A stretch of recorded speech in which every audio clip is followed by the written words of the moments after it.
inklusif, dan nepotistik. Nah ini saya mau coba sekarang, tadi argumen ini saya mau coba ibu-ibu dan bapak-bapak atau teman-teman untuk melacak dasar konstitusionalitas pemberantasan korupsi. Indonesia negara hukum, kedaulatan di tangan rakyat, itu pasal 1 ayat 1 dan pasal 2 ayat 3. Indonesia disebut negara hukum pasal 28I ayat 5, nation driver-nya dan tidak boleh terjebak menjadi sekedar rule driver saja. Pada konteks itu penegakan hukum harus menjadi alat untuk menciptakan kesejahteraan dan keadilan sosial bagi seluruh rakyat Indonesia. Sebagai constitutional operator, konstitusi secara tegas merumuskan dan menjamin pelaksanaan hak dasar rakyat yang juga disebut HAM. Kekuasaan tidak boleh menyalahgunakan kewenangannya untuk mencari mengabaikan hak dasar rakyat. Judiciary dan law enforcement agency ditujukan untuk menjamin pelaksanaan. Untuk itu meniadakan atau meminimalisasi potensi penyalahgunaan kewenangan diperlukan independensi dan accountability dari lembaga judicial. Itu sebagai prasyarat. Kalau lembaga judicial tidak independen, lembaga penegakan hukumnya tidak accountable, maka ya tidak akan mungkin kita dalam konstitusional itu bisa dilaksanakan. Nah itu yang komitmen-komitmen itu, dan itu bisa dilacak sebenarnya. Kita bisa melacak langsung. Jadi pemberantasan korupsi itu bisa dilacak langsung. Integritas itu bukan sesuatu yang di awang-awang, itu bisa dilacak. Misalnya kayak begitu. Diperlukan pembaruan pemberantasan KKN dan memerlukan langkah-langkah percepatan. Dan inilah salah satu yang tersebut di dalam pasal 2 angka 5, angka 6 penetapan MPR. Ini yang sebagian penetapan ini jarang dibaca oleh MPR sendiri maupun oleh DPR. Sehingga mereka mempersoalkan beberapa lembaga misalnya. Mereka mempersoalkan lagi PPATK, mempersoalkan lagi KPK dan macam-macam. Padahal itu jelas. Pasal 2 angka 5 dan angka 6 itu angka 6-nya jelas membentuk undang-undang secara peraturan pelaksanaannya dan muatannya meliputi salah satunya pembuatan Komisi Pemberantasan Tindak Pidana Korupsi. Salah satu kelemahan dari pemberantasan korupsi yang dilakukan oleh penegak hukum, dia cuma nangkep pelaku kejahatan satu orang, cep. Padahal yang disebut korupsi itu organized crime. Jadi kalau yang ditangkap satu, gengnya itu belum ketangkep. Makanya untuk memetakan koruptor itu simple banget. Begitu ada yang ditangkap satu, kita lihat yang menggonggong siapa. Itu kemungkinan besar jaringannya. Simple. Jadi jangan dibikin hati. Kalau kita lihat, apakah masih koruptor mempunyai dana tak terbatas, jaringan mafionya solid, mafiosonya akses pada kekuasaan dan media juga. Kekuatan uang dan kekuasaannya potensial menaklukkan lembaga penegakan. Itu koruptor fight back. Bagian bawah itu, koruptor itu sebenarnya melakukan pengkaderan, penanaman orang, infiltrasi, dan proses hegemoni. Nanti saya akan tunjukkan gimana proses hegemoni. Ini kecanggihan operasi. Ini salah satu dalam permainan proses hegemoni, politisasi penanganan kasus. Jadi penanganan perkara itu acap kali ditarik masuk dalam bagian dari pertarungan politik. Ada delegitimasi terhadap undang-undang. Itu kelihatan benar. Dan korupsi itu tidak lagi menjadi extraordinary crime.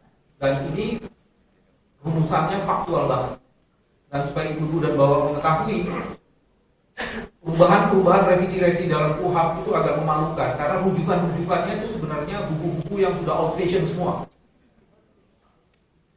Buku-buku yang tahun 1914 gitu-gitu loh yang udah ngakunya ingin perubahan dan pembaharuan, tapi rujukan buku-bukunya kalau dilihat itu agak memalukan sebenarnya. Sudahlah.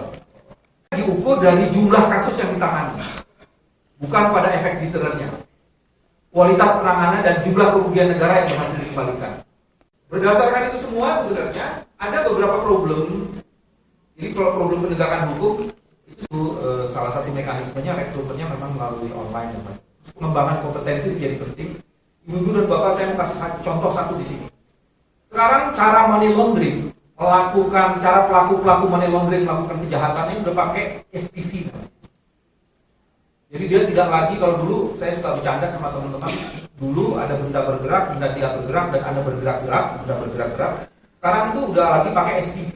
SPV itu Special Purpose Vehicle.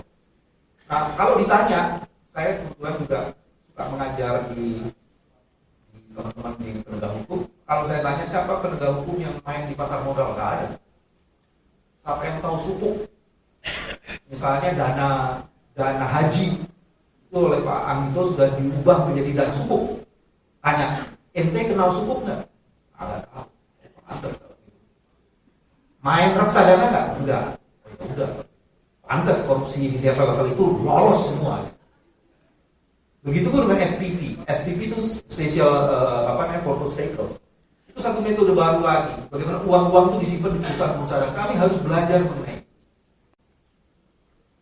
Saya mau berhenti sampai di situ, ibu dan bapak.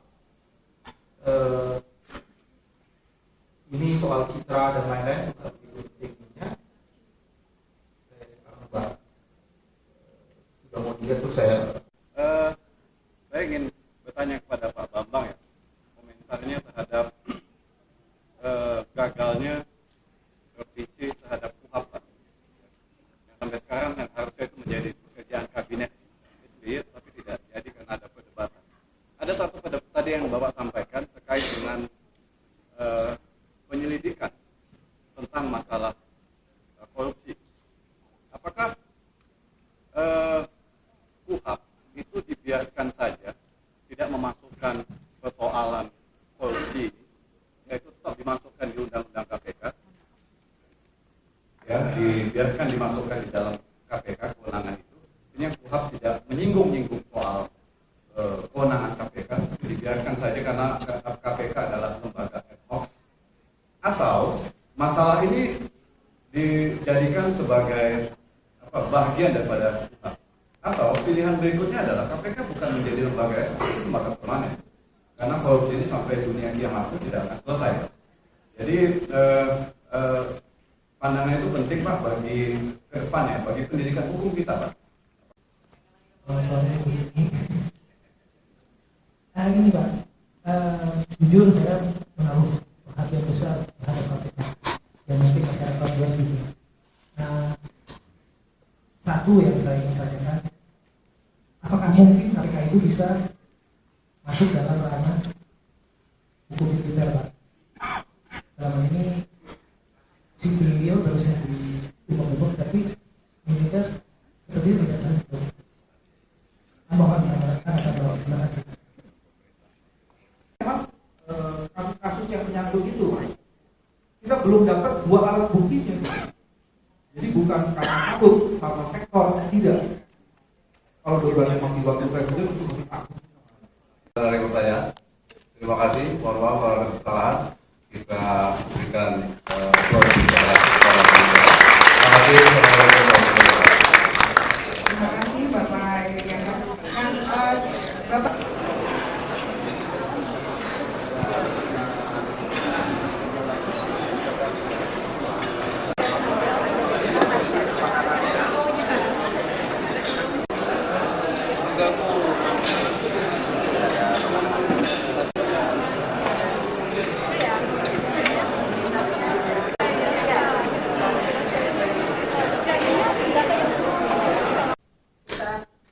pemberantasan korupsi di Indonesia itu sudah dilakukan sejak lama, tapi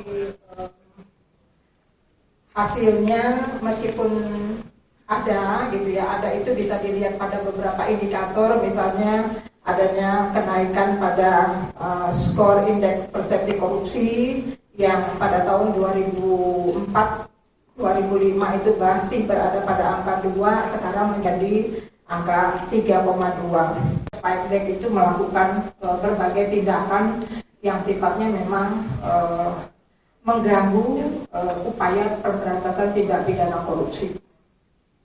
Nah, hasil penelitian kita itu memperlihatkan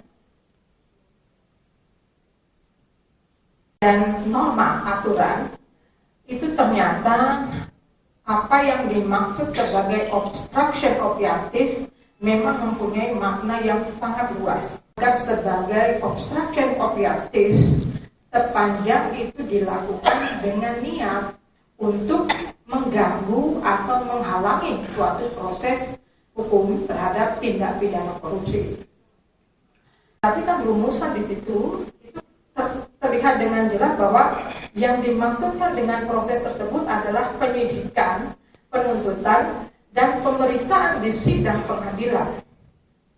Jadi perbuatan yang yang dilakukan yang ditujukan untuk menghalangi proses hukum itu hanya bisa dikaji atau dijadikan sebagai tindak pidana obstruction of justice kalau perbuatan itu dilakukan terhadap tindakan yang dilakukan oleh penegak hukum pada proses penyidikan atau pada proses penuntutan atau pada proses pemeriksaan di sidang pengadilan. Dan narasumber dari Kabar Eskrim, tadi saya baru dikabarin panitia bahwa nanti akan hadir direktorat dari profil direktorat 3 tipikor gitu ya. Tapi ya mudah-mudahan ini tidak ada tidak mengganggu proses diskusi kita kali ini gitu ya. Jadi tidak ada obstruction of analysis, tidak ada upaya menghalang-halangi narasumber untuk hadir dalam diskusi kita kali ini. Saya akan belum banyak mendapat perhatian dalam undang-undang tindak pidana korupsi yang diatur di negeri ini. Nah, yang pertama saya akan mulai saja soal studi yang sudah dilakukan, tapi kita kerjakan selama kurang lebih 7 bulan terakhir. Nah, pada chapter ini saya mendapatkan tugas ya dari ICW untuk menuliskan soal disparitas putusan pemidanaan perkara tindak pidana korupsi. Nah, yang pertama adalah soal penyusunnya dulu. Sebetulnya ini ada beberapa lembaga yang ikut andil dalam menyusun policy paper ini. Yang pertama ada ICW sendiri, kemudian ada YLBHI, dan juga dibantu oleh teman-teman dari BH Makassar dan dukungan dari teman-teman MSI. Sampaikan kurang lebih sudah pernah kita bicarakan sebelum studi ini dimulai. Kita kerjakan selama 7 bulan dari Juli 2012, bukan 2012, maksudnya 2014, jadi 2013 sampai dengan Februari 2014. Nah, sekarang masih dalam terus perbaikan karena namanya penulisan studi tidak bisa kemudian kita langsung publish sebelum mendapatkan respon dari teman-teman. Yang pertama itu tentu hasil review dari UNCIC terhadap penerapan undang-undang tindak pidana korupsi di Indonesia. Ada banyak sekali yang kemudian menjadi catatan, tetapi ICW hanya mengambil beberapa pointers, beberapa hal yang kemudian kita lihat dianggap inkonsisten dalam pengaturannya di Indonesia. Nah, ini buat kita jadi catatan. Misalnya itu kita belum bisa temukan, tapi yang pasti dengan kriteria-kriteria yang kita buat, kita mencari perkara-perkara yang dalam pandangan saya itu layak untuk diperbandingkan. Jadi memang tidak ada perkara yang betul sama, tetapi bicara soal penjatuhan pidana tentu akan bicara dimensi yang lebih dalam. Nah, kemudian yang ketiga soal efek jera terhadap pelaku tindak pidana korupsi, ini sebetulnya bagian dari keluhan dari teman-teman, karena ketika kita melaporkan perkara korupsi dengan teman-teman di daerah, kemudian yang A divonis, yang B divonis, tapi antara satu dengan yang lain hukumannya misalkan dianggap sangat berbeda sekali terhadap perkara-perkara yang sebetulnya perannya tidak jauh berbeda. Atur kemudian soal efektivitas pelaksanaan regulasi tersebut. Jadi sebetulnya apa yang mau kita lihat adalah bagaimana sebetulnya gambaran soal pemidanaan yang ada di Indonesia, satu. Yang kedua, adakah kemudian aturan-aturan yang menyinggung soal itu? Ketiga, itu bicara soal kalau memang betul ada yang mengatur kebijakan-kebijakan, entah ranahnya bicara soal undang-undang, entah dimensinya bicara soal surat edaran jaksa misalnya, jaksa agung, atau surat edaran Mahkamah Agung misalnya. Nah, ini yang kemudian mau kita cek dalam studi yang kita lakukan. Terjadinya disparitas putusan pemidanaan, kemudian analisis apa yang menjadi penyebab, kemudian memberikan rekomendasi. Sebetulnya ini ada 3 hal. Yang kita studi adalah amar putusan yang menyatakan terbukti melakukan tindak pidana korupsi. Jadi ini putusan-putusan yang sudah dikumpulkan tentu. Tapi putusan tersebut dianggap memperkuat putusan banding. Itu yang kedua.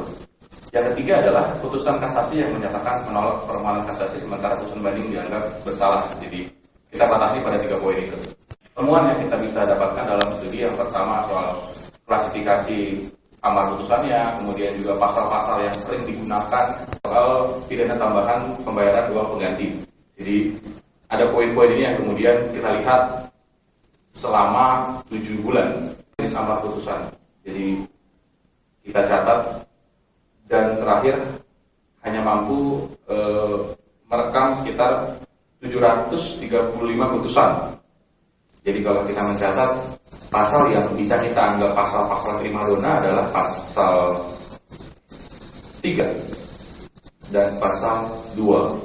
Jadi kalau kita mencatat dari 735 putusan ini pasal-pasal yang sering digunakan oleh jaksa penuntut umum. Jadi pasal 2, pasal 3 masih menjadi pasal yang paling prioritas. Jadi memang ini kita kumpulkan bukan dari hukuman terendah. Nah, jadi memang ini menggambarkan bahwa pemberian hukuman terhadap perkara tindak pidana korupsi masih belum jauh lebih berat ketimbang pelaku-pelaku tindak pidana yang lain. Kalau memang undang-undang tindak pidana korupsi dianggap kejahatan yang ekstraordinari, kan harusnya hukuman atau kejatuhan pidana bagi pelaku korupsi bisa lebih berat daripada pelaku-pelaku yang lainnya. Perkara tindak pidana korupsi antara Undin Ahmad Yauddin Sofihara, ini kebetulan tangan KPK, dan kemudian juga Hamka Yamdu, dalam persis sama terkait apa yang dilakukan, tetapi paling tidak kedua putusan ini layak untuk diperbandingkan. Ada untuk Undin Sofihara misalnya, itu vonisnya 1 tahun 3 bulan. Tapi untuk Hamka Yamdu itu 2 tahun 6 bulan. Ya, walaupun dia dalam catatan saya, ini merupakan kasus terbesar yang ditangani oleh Komisi Pemberantasan Korupsi jika ukurannya adalah kerugian negara. Kenapa? Karena putusan ini sampai di level Mahkamah Agung itu diputuskan kerugian negara 1,2 triliun. Dalam perspektif saya, Suhada Tasman dan Brian Hussein itu memang sama-sama menjabat sebagai kepala dinas, hanya beda periode. Jadi kalau kita lihat soal kewenangannya sama, kapasitas sama sebagai kepala dinas. Ya, walaupun memang pasal yang diterapkan juga agak berbeda. Tetapi tentu saya bilang dari awal, saya sebutkan di awal bahwa tidak ada perkara yang persis atau betul-betul sama. Pasal 2 dan pasal 3 harusnya kecenderungannya semakin berat, karena variabel yang dihitung adalah ketika dia sebagai penyelenggara negara. Tentu tidak akan sama hukumannya dengan orang biasa yang kemudian katakanlah dia tidak tahu. Yang penggelapan juga kita lihat soal degradasinya juga banyak, sangat variatif sekali. Begitu juga dengan penyuapan dan gratifikasi misalnya. Banyak sekali yang memperdebatkan soal pasal 5 dan pasal 11 misalnya.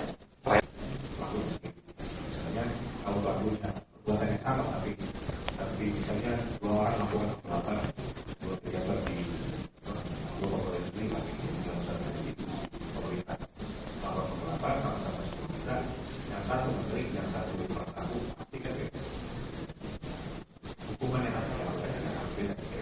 Jadi, nah itu satu variabel yang menentukan kita bisa mengukur dan tidak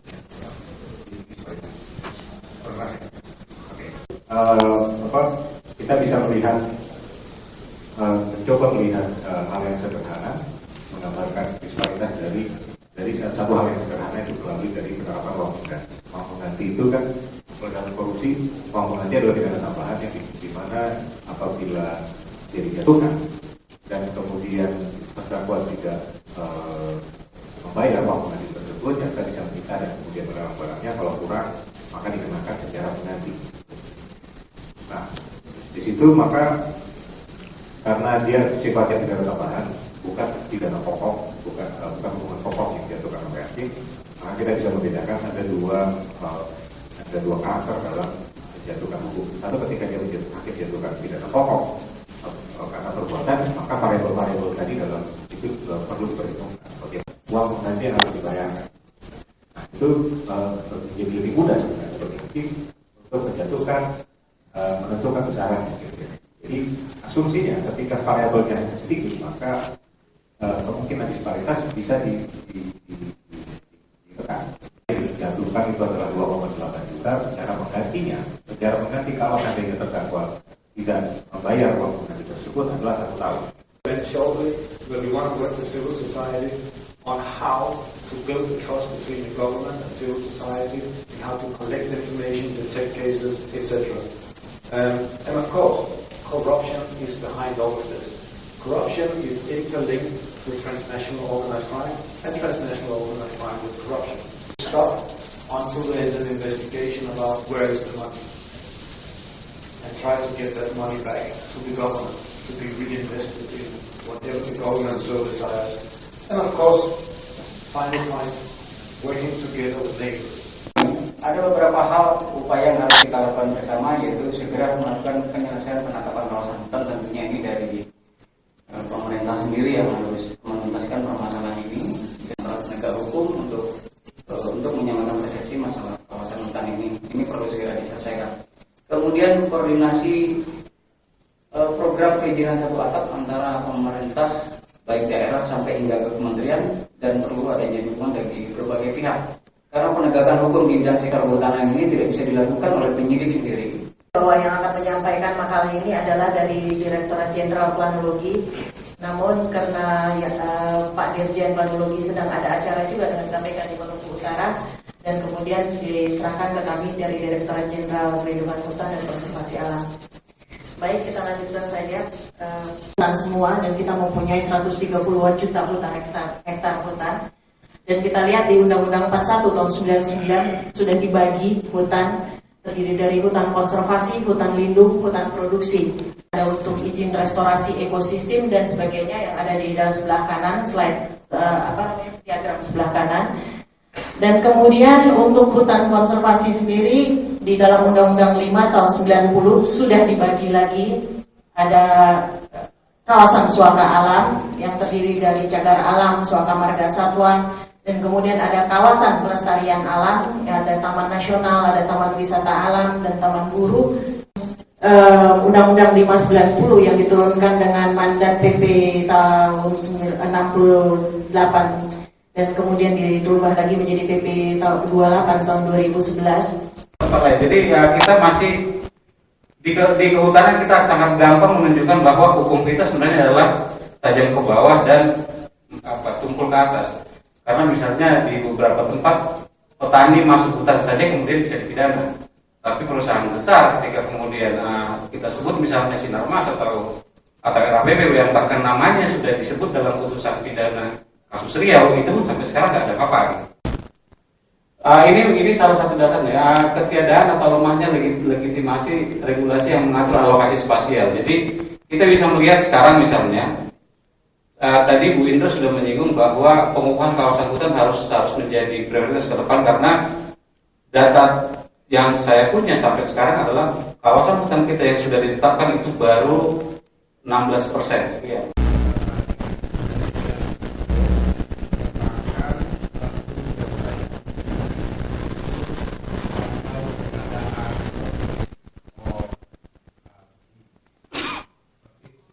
Mengapa kami melakukan ini?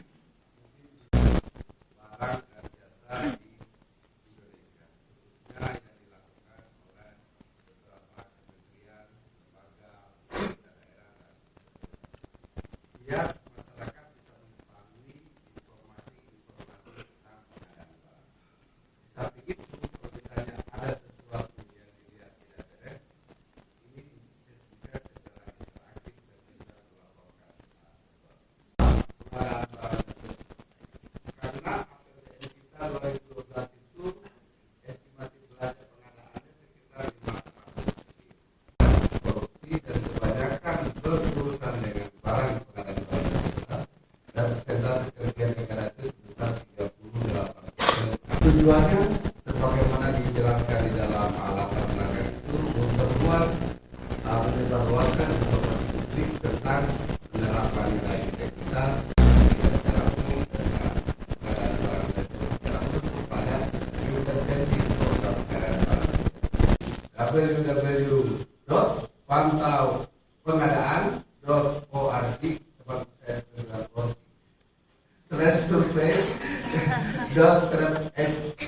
itu susah ya, kita harus bahas ini bahasa Inggris tapi kita bahas Inggris saja. HTML adalah situs yang dikembangkan oleh Kemitraan bagi Pembaruan Tata Pemerintahan di Indonesia. Pada halaman beranda terdapat slider gambar seputar pengadaan publik terkini, panel berita berisi berita terkini seputar pengadaan publik. Halaman profil berisi deskripsi singkat tentang kemitraan dan website pantau pengadaan.org.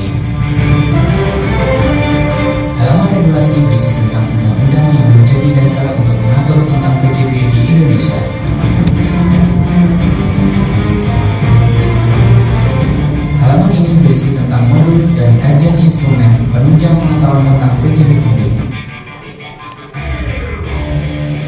Pada halaman video terdapat konten video iklan layanan masyarakat mengenai PJB publik yang baik dan benar serta hukumnya.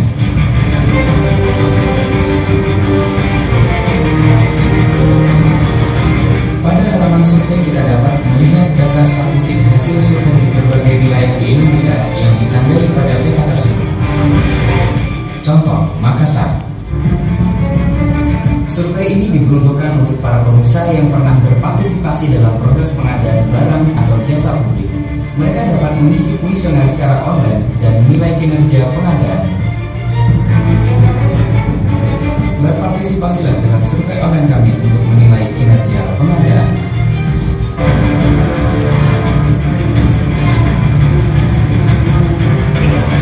Untuk menggali informasi lebih lanjut, pada halaman kontak Anda dapat mengirim pesan berupa pertanyaan atau berbagi informasi dengan mengisi form seperti contoh pada video ini. Terima kasih.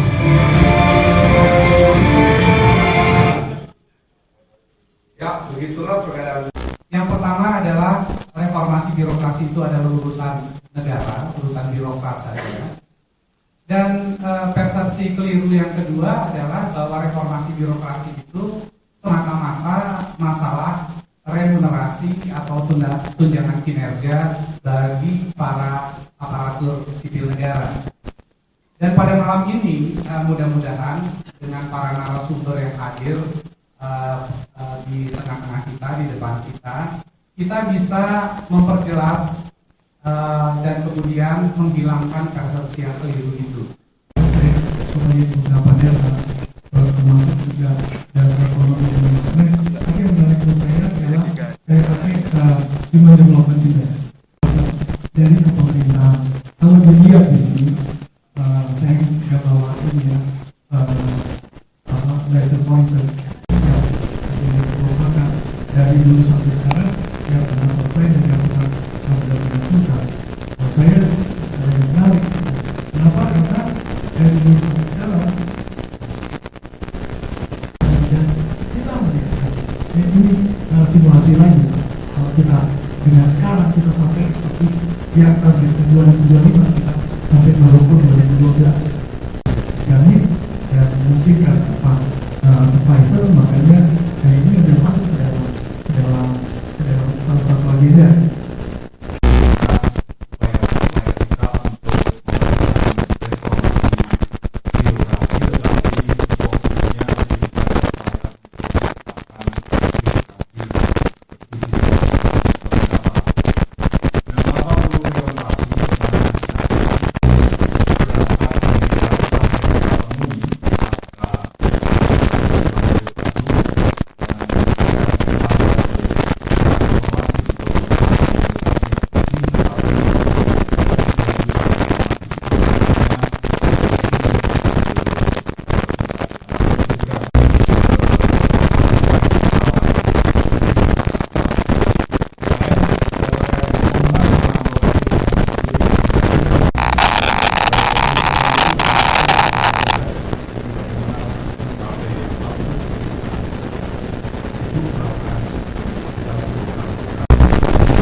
dalam arti dibuatkan suatu sistem birokrasi itu yang memang memaksa pegawai negeri untuk kemudian melakukan tugasnya.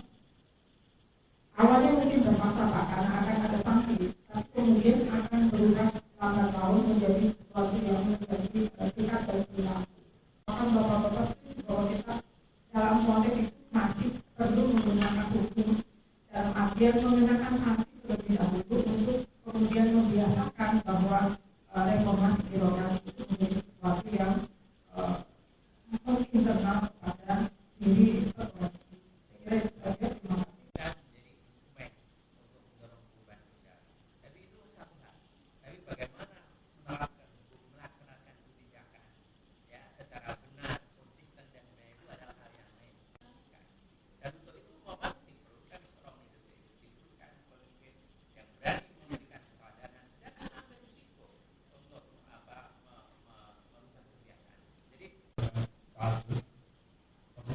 Kita sekali memang harus begitu. Kalau orang susah antri gitu misalnya kan sekarang dibikin busway itu juga mau nggak mau orang harus antri. Salah satu rekayasa. Dari sisi hukum misalnya sekarang ini sedikit sudah mulai di birokrasi ya, kalau tunjangan kinerja itu diberikan, birokrasi diberikan, itu sekarang paling tidak dikaitkan dengan absen, paling tidak. Tapi ini sekarang sebenarnya kita dalam undang-undang ASN itu kita bergerak menuju ke arah tidak hanya sekedar absen, tapi benar ada kinerja. Tapi sekarang itu paling nggak absen lah. Sekarang ini di beberapa tempat itu sudah mulai sampai lari-lari jatuh karena ngejar fingerprint gitu. Memang problem besarnya itu terkait dengan adanya hubungan yang rumit antara agent dan prinsipal. Kalau kita bicara PNS atau ASN itu prinsipalnya itu siapa? Kalau menganggap bahwa prinsipalnya atasannya, maka meskipun diberi informasi juga pelayanan kepada masyarakat atau contohnya kepada mahasiswa tidak akan berubah, karena mahasiswa bukan prinsipal mereka, bukan pihak yang penting untuk dilayani, karena penilaian akan diberikan oleh prinsipal. Nah ini hubungan antara agent prinsipal ini harus diubah, bahwa yang jadi prinsipal itu adalah masyarakat, warga negara, dan kepada mereka lah kemudian penilaian itu nanti akan diserahkan. Nah kalau itu juga menambahkan. Tapi saya ingat ini Bu, Dr. Srok pernah bilang ada dua hukum yang sifatnya formal dan formal. Hukum formal ini, informal ini terkait dengan budaya. Formal itu bisa diabsorb oleh informal gitu ya. Tadi kembali peraturannya apapun, kita penting dengan hal ini. Ya itu pentingnya mengapa tadi kita terus bilang bahwa reformasi birokrasi jangan hanya menjadi wacananya birokrat, tapi juga sekelilingnya, termasuk juga kayak korupsi kan. Dan sehari-hari kita lihat bahwa tetangga kita korupsi mau teman. Untuk teman-teman yang para panelis ini masih bisa ditahan dan jadi diajak ngobrol ya sampai tengah malam. Yang pertama adalah bahwa dari beberapa kasus, dari beberapa contoh, dari beberapa saran kebijakan, jelaslah bahwa reformasi birokrasi ini memang masih perlu dilanjutkan oleh pemerintahan yang akan datang. Bahkan dari data-data betapa banyak ketertinggalan yang harus kita lakukan, mungkin perlu usaha yang lebih keras lagi untuk melakukan reformasi birokrasi. Yang catatan penting yang kedua adalah bahwa ini memang harus jadi gerakan masyarakat, dan sebagian besar dari kita yang masih tinggal ini yang memang punya semangat, para pegiat anti korupsi yang juga punya semangat untuk melihat Indonesia yang lebih baik lagi di masa yang akan datang, tentunya akan menjadi core atau inti dari gerakan masyarakat untuk melakukan reformasi birokrasi dan pemberantasan korupsi. Dan yang ketiga, catatan yang ketiga mungkin yang juga penting adalah bahwa karena dia menjadi gerakan masyarakat, maka tentunya kita semua harus terlibat di dalam usaha perumusan kebijakan maupun juga mengawasi pelaksanaan,